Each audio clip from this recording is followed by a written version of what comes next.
விவிலியம் அறிவோம். வணக்கம் அன்பர்களே. இன்று நாம் அறிய போகும் பகுதி செக்கரியா அதிகாரம் 12. எருசலேமின் வருங்கால மீட்பும் வளமும். ஓர் இறைவாக்கு. இஸ்ரேலை குறித்து அருளப்பட்ட ஆண்டவரின் வாக்கு.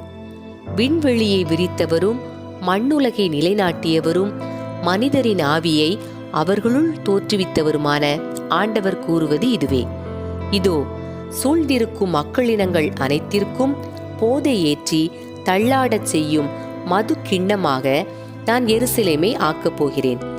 எருசலேமுக்கு எதிரான முற்றுகையில் யூதாவுக்கும் அதே நிலைதான் ஏற்படும்.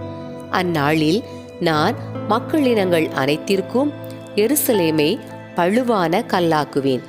அதை தூக்கும் எவரும் காயமடைவது திண்ணம். உலகில் உள்ள வேற்றினத்தார் அனைவரும் அதற்கு எதிராக படை திரண்டு வருவார்கள். அந்நாளில் நான் குதிரைகளை எல்லாம் திகிலாலும் அவற்றின் மேல் ஏறி வருவோரை எல்லாம் பைத்தியத்தாலும் வதைப்பேன் என்கிறார் ஆண்டவர். யூதா குடும்பத்தாரை கடைக்கண் நோக்கி மக்களினங்களின் அனைத்து குதிரைகளின் கண்களையும் குருடாக்குவேன். அப்போது யூதா நாட்டின் குடும்ப தலைவர்கள் எருசலேமில் குடியிருப்போரின் வலிமை அவர்களுடைய கடவுளாகிய படைகளின் ஆண்டவரில்தான் இருக்கிறது என்று தங்களுக்குள் சொல்லிக் கொள்வார்கள். அந்நாளில் நான் யூதாவின் குடும்ப தலைவர்களை விறகுகளுக்கு இடையில் வைத்த நெருப்புச் சட்டி போலும் வைக்கோல் கட்டுகளுக்குள் தீப்பந்தம் போலும் ஆக்குவேன். அவர்கள் தங்களை சூழ்ந்துள்ள மக்களினங்கள் அனைத்தையும் வலப்பக்கமும் இடப்பக்கமுமாய் அழித்தொழிப்பார்கள். எருசலேம் மக்களோ முன்பு இருந்த இடமாகிய எருசலேமிலேயே குடியிருப்பார்கள். தாவீது குடும்பத்தாரின் மேன்மையும் எருசலேமில் குடியிருப்போரின் மேன்மையும் யூதாவின் மேன்மையை விட மிகுந்து விடாதிருக்க ஆண்டவர் யூதாவின் கூடாரங்களுக்கே முதலில் விடுதலை அளிப்பார். அந்நாளில் எருசலேமில் குடியிருப்போருக்கு ஆண்டவர் அடைக்கலமாயிருப்பார். அந்நாளில் அவர்களுள் காலூன்றி நிற்க வலுவில்லாதோர் கூட தாவீதை போல் இருப்பர். தாவீதின் குடும்பத்தார் கடவுளைப் போலும் அவர்களுக்கு முன் சென்ற ஆண்டவரின் தூதரை போலும் இருப்பர். அந்நாளில் நான் எருசலேமுக்கு எதிராக வரும் வேற்றினத்தார் அனைவரையும் அழிக்க வகை தேடுவேன்.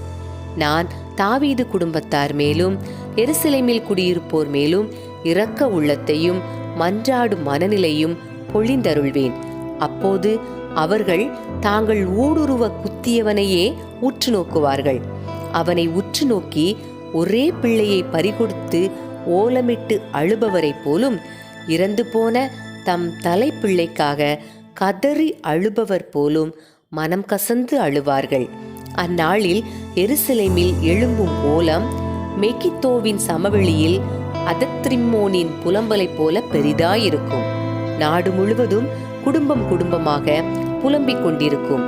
தாவீது குடும்பத்தாரின் குடும்பங்கள் ஒரு புறம் தனித்தும் அவர்களுடைய பெண்கள் மற்றொரு புறம் தனித்தும், நாத்தான் குடும்பத்தாரின் குடும்பம் ஒரு புறம் தனித்தும் அவர்களுடைய பெண்கள் மற்றொரு புறம் தனித்தும், லேவி குடும்பத்தாரின் குடும்பங்கள் ஒரு புறம் தனித்தும் அவர்களுடைய பெண்கள் மற்றொரு புறம் தனித்தும், சிமையி குடும்பங்கள் ஒரு புறம் தனித்தும் அவர்களுடைய பெண்கள் மற்றொரு புறம் தனித்தும் புலம்பி அழுவார்கள்.